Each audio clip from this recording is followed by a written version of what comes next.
Le narratif pour le prochain bullrun autour de la tokenisation n'aura pas lieu, ou alors pas forcément comme on le croit. On entend énormément parler de la tokenisation, on entend à droite à gauche que ce sera le prochain narratif pour le bullrun, autrement dit peut-être une façon de se faire de l'oseille en misant sur les bons projets, et je pense que cette tokenisation, elle va bien se faire. On assiste à une transformation de la finance. Mais elle va peut-être pas se passer de manière à nous profiter à nous directement, ou alors avec des nuances. J'ai l'impression que les acteurs de la finance traditionnelle, ils essayent de trouver leur propre solution de leur côté. Ils travaillent en privé, et pas forcément avec des projets sur lesquels nous on peut investir dans le but d'aller to the moon, quoi. Dans cette vidéo, je vais donc développer ce sujet et essayer d'en comprendre plus sur l'avenir de cette fameuse tokenisation. N'oublie pas de liker ma vidéo, surtout si tu apprécies. Si tu tombes sur ma chaîne et si tu apprécies, tu peux aussi t'abonner. Si tu veux pas louper mes vidéos, t'actives la cloche. Et si tu veux aller toujours plus loin, tu peux poursuivre en me suivant aussi sur mes réseaux sociaux. J'investis dans les cryptos pour être riche dans le futur. Paire de couilles dans le futal, ainsi soit-il. Mon bitcoin est mon couteau. Dans cette vidéo, on va parler de Real World Assets, RWA. On va parler de la tokenisation, on va parler des institutionnels, mais d'abord il faut définir qu'est-ce que c'est le RWA.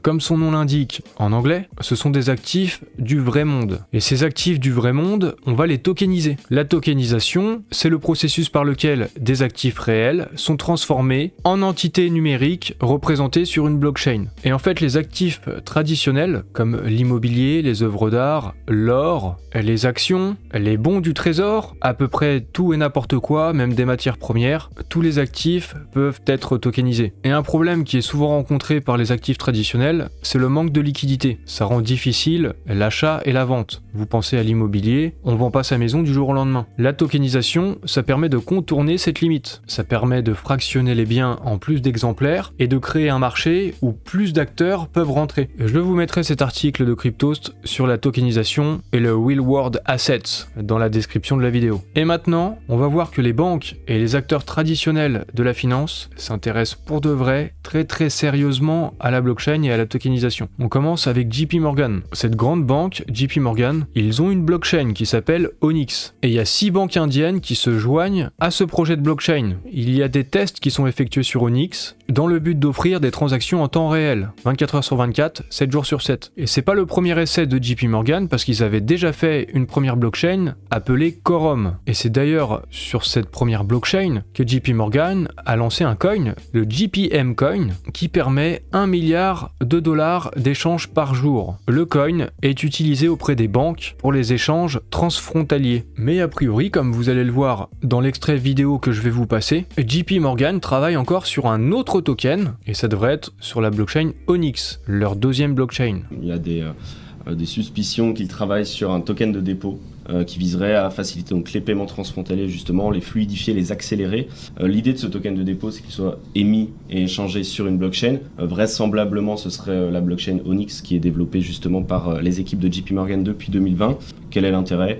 Eh bien, principalement, ce qui a été mis en avant, c'est de pouvoir effectuer des virements instantanés à moindre coût pour les utilisateurs, ce qui est actuellement peu possible dans le système financier actuel.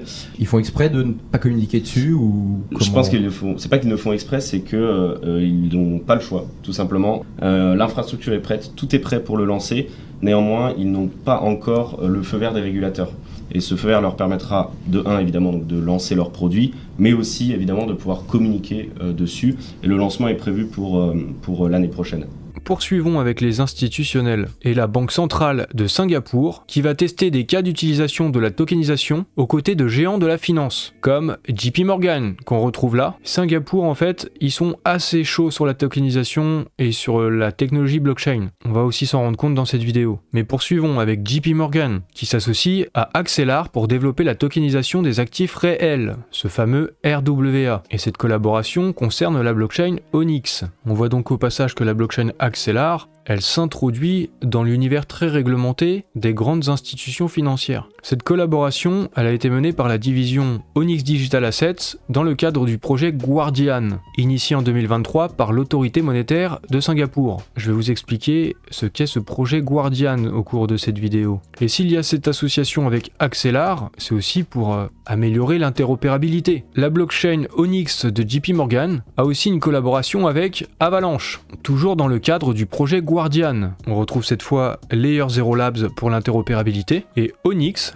la blockchain de JP Morgan, va donc se connecter à un subnet d'Avalanche. Toujours concernant Avalanche, ils ont aussi une collaboration avec Citigroup. Donc on est en train de voir aussi que ces institutions financières, ces grandes banques, peuvent s'associer à des blockchains publiques, tout en développant leur propre solution blockchain en interne. Ils essayent plein de choses. Parce que Citigroup, cette même banque qui collabore avec Avalanche, ils lancent aussi leur propre blockchain privée. Citigroup, c'est un gestionnaire d'actifs à la tête d'une fortune de 1800 milliards de dollars. Et ils lancent leur projet de Citi Token Service. Le but de ce projet, c'est de permettre à ses clients institutionnels d'effectuer des opérations transfrontalières avec des solutions automatisées, disponibles 24 heures sur 24 et 7 jours sur 7. On supprime des intermédiaires, ça va plus vite, ça coûte moins cher, c'est forcément intéressant. Ça permet de réduire les délais de traitement des transactions de quelques jours à quelques minutes seulement. Et le Citigroup, on le retrouve encore une fois dans le cadre du projet Guardian de Singapour. Il travaille sur une solution de paiement. Alors parlons un petit peu plus de ce projet Guardian.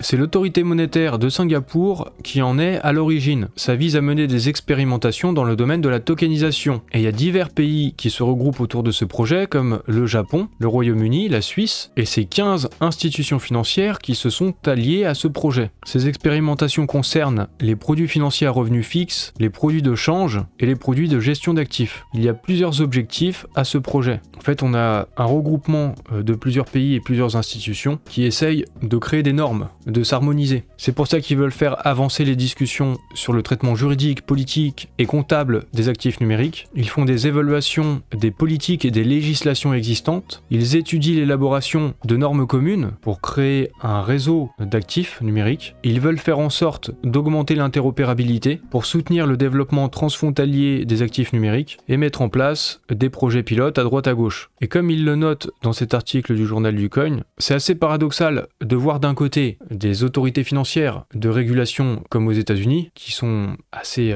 opposées ou qui mettent des bâtons dans les roues du secteur crypto, et d'un autre côté, il y a d'autres autorités de régulation comme à Singapour qui essayent de développer les crypto-actifs, notamment avec ce projet Guardian. Je vais vous parler encore d'autres initiatives avec de gros acteurs de la finance, comme avec la blockchain Canton Network, qui réunit Goldman Sachs, Microsoft, la bourse de Chicago, et ils veulent lancer leur propre blockchain. Dans ce projet, on retrouve aussi Dutch Börse Group ou la BNP Paribas, mais on note aussi la présence de Paxos, une crypto-entreprise. Il peut donc y avoir un mélange et une collaboration parfois entre ces acteurs traditionnels de la finance et les nouveaux acteurs de la finance. Regardons ce rapport de PwC. PwC, c'est un cabinet de conseil, d'audit et d'expertise juridique, et ils ont fait une petite évaluation des besoins des institutionnels, de leur intérêt vis-à-vis de la technologie de la blockchain. Et ce qu'ils notent, c'est que les institutions financières ont principalement concentré leurs investissements blockchain dans des pilotes internes, en développant leurs propres projets bien souvent. Ces institutionnels, avec la blockchain, ils y voient tout un tas d'opportunités. La réduction des coûts et de la complexité, le renforcement de la sécurité, la diminution du nombre d'erreurs. La blockchain peut aider pour l'audit, la blockchain est résiliente, et puis aussi dans un rapport de Coinbase sur la tokenisation, il est dit que la tokenisation, c'est un cas d'utilisation vital pour les acteurs financiers traditionnels. En fait, ces avantages de la blockchain, de pouvoir passer des opérations 24 heures sur 24 et 7 jours sur 7, et la tokenisation qui permet de contourner le manque de liquidité, de bénéficier d'une liquidité immédiate sur des actifs traditionnels, et bah ça c'est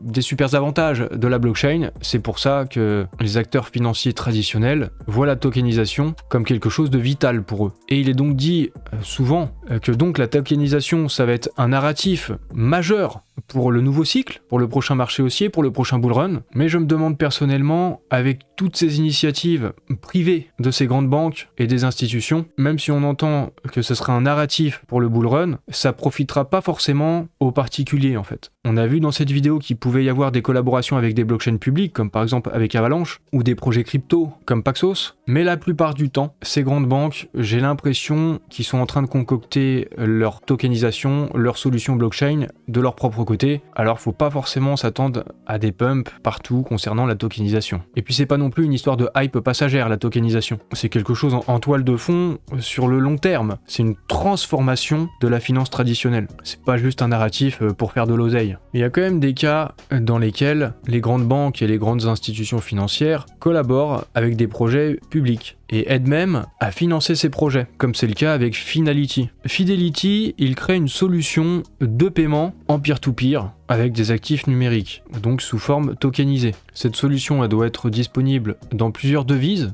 ça doit être interopérable sur plusieurs plateformes commerciales, et ça doit être une représentation numérique de l'argent détenu sur un compte en banque centrale pour garantir que les banques puissent s'appuyer sur sa valeur comme elles le feraient avec une monnaie fiduciaire, comme avec de l'argent normal. Et Finality, il s'entoure de grands noms de la finance, dont Goldman Sachs, la BNP Paribas et beaucoup d'autres encore. Banco Santander, la Barclays, Commerce Bank, Crédit Suisse, etc., etc. Donc c'est un petit peu la rencontre entre deux mondes. Il y a quand même des passerelles entre ces institutionnels qui sont petit à petit en train de passer du 2.0 au 3.0 en quelque sorte. Je vais encore vous parler de quelques cas pour terminer cette vidéo, juste pour vous montrer à quel point les choses s'accélèrent. Comme avec la HSBC et Ant Group qui ont testé avec succès l'utilisation de dépôts tokenisés dans le cadre de transactions de paiement intra-groupe. La HSBC espère permettre des mouvements de fonds en temps réel entre les comptes détenus par une entreprise dans son réseau. On retrouve l'idée de pouvoir exécuter des opérations 24 heures sur 24, 7 jours sur 7. La HSBC aussi va offrir des services de conservation d'actifs numériques tels que des titres tokenisés pour ses clients institutionnels. On a aussi une banque suisse, la Cantonal Bank, qui propose à ses clients, des clients un peu plus, des clients un peu VIP, qui propose à ses clients d'acheter du BTC et de l'ETH. Mais il y a aussi des banques en Allemagne qui font ça. Il y a plusieurs banques à travers le monde de plus en plus. On pourrait aussi citer Revolut qui propose des crypto-monnaies à leurs clients, même si c'est pas avec la possibilité de détenir directement soi-même les cryptos. Donc c'est bien qu'il y a une transformation du secteur bancaire avec l'arrivée des crypto-monnaies. Un autre exemple avec une banque en Thaïlande qui rachète un exchange. On voit donc les banques qui commencent à s'intéresser de plus en plus près aux crypto-monnaies. Ou alors la banque Standard Chartered en collaboration avec Northern Trust. Ils ont créé le projet Zodia Custody dans le but de proposer une gamme de produits de rendement en stacking et toujours avec la Standard Chartered. Ils ont lancé une plateforme de tokenisation qui s'appelle Libera, une plateforme dédiée au RWA, le Real World Asset. Libera est une nouvelle entreprise passionnante car la tokenisation rendra un certain nombre de classes d'actifs plus largement disponibles, donc sur un plus grand marché avec plus d'acteurs, avec plus de liquidités. Comme le note Grégory Raymond, et comme je vous l'ai démontré dans cette vidéo, ça devient assez dingue le nombre d'annonces de lancement de plateformes de tokenisation qui se succèdent chez les banques. Standard Chartered, la HSBC, JP Morgan, UBS, Citigroup. Il y a aussi des initiatives par exemple en France avec SG Forge de la Société Générale, la BNP Paribas, le Crédit Agricole. Et je vous ai parlé de Singapour, mais je vais terminer avec le gouvernement des Philippines qui prévoit de lever 10 milliards de pesos grâce à la vente de bons du trésor tokenisés. Plébiscité pour son efficacité, sa liquidité et sa transparence, la tokenisation d'actifs réels ne cesse de gagner du terrain, que ce soit auprès des institutionnels ou même auprès des nations. On a vu que les acteurs traditionnels de la finance traditionnelle, ça fait un petit moment qu'ils travaillent sur leur propre projet blockchain, leur propre plateforme de tokenisation, leur propre solution de paiement. Ils ont bien compris l'intérêt de la blockchain, mais ils veulent faire ça de leur côté, on dirait. Et parfois, il y a des collaborations avec des blockchains publiques, avec certains projets, mais ça a l'air assez rare. Ça nous permet de comprendre que ce narratif de la tokenisation, toutes les classes d'actifs du monde réel qui vont être déployées sous forme numérique, ça devrait bien se faire. La finance traditionnelle a un intérêt là-dedans, pour faire des transactions en temps réel, peu coûteuses, et pour rendre le marché plus liquide. Par contre, l'idée que le prochain bullrun pourrait voir une certaine hype autour de la tokenisation et faire péter les projets de tokenisation, que ça va tous nous emmener to the moon, je sais pas trop, je suis moins sûr. Peut-être à court terme, mais à long terme, je me pose la question, c'est surtout de la réflexion cette vidéo, est-ce que c'est pas la finance traditionnelle qui va s'accaparer la majeure partie de cette tokenisation finalement? Bon, j'ai pas forcément la réponse, mais j'espère que tu auras apprécié cette réflexion. N'hésite pas à liker la vidéo si c'est le cas, à dire ce que tu penses aussi en commentaire. N'oublie pas de t'abonner à ma chaîne si c'est c'est pas encore le cas, tu peux activer les notifications et me suivre sur mes réseaux sociaux.